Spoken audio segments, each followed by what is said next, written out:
bad. Well, with me is security consultant Chidi Nwaonu. He also has a blog on defense issues called Vox Pekavi.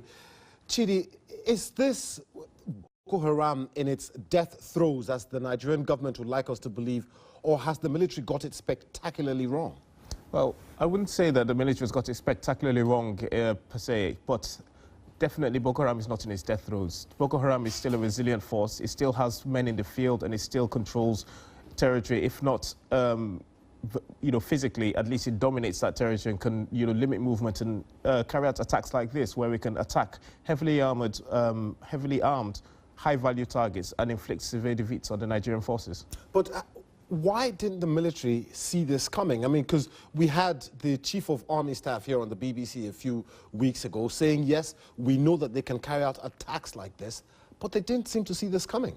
Yeah, there seems to be a certain disconnect between what's happening at the strategic level with the army chiefs and what's happening at the operational level.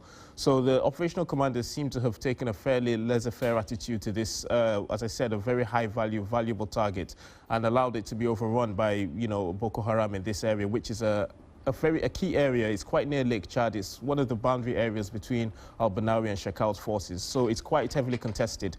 So it's unclear as to whether this was just a poor local commander, not executing his duty properly, or there's much more deeper systemic issues at hand. We know last year that President Buhari ordered the military chiefs to relocate from their Abuja headquarters to the northeast. That led to a reduction of attacks by Boko Haram. Now the acting president has done the same again. Are we likely to see an improvement in the security situation?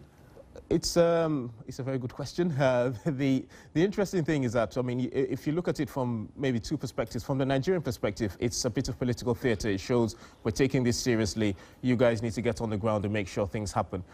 In real life, for the operational commanders, the divisional commanders, the brigade commanders, it's not fun to have your general leaning over you and breathing over your shoulder, but what it can bring is resources. So what they really need in the northeast right now is troops, a lot of troops, a lot more battalions, a lot more ISR assets, and hopefully as the generals are coming, they'll be bringing those assets with them. And of course, I mean, this convoy was an oil exploration team looking for oil in the northeast. I mean, will this attack stop, teams like this from trying to find out if Nigeria can get more wealth from that region rather than these attacks? Well, definitely. I mean, NNPC has already halted all oil exploration right now in the region, and that's a fairly logical step.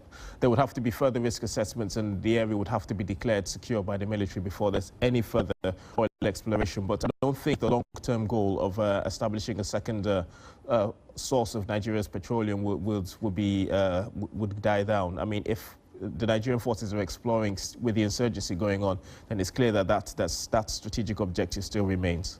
Chidi Nwaonu, a security analyst here in the UK, thank you very much for your expertise on this subject.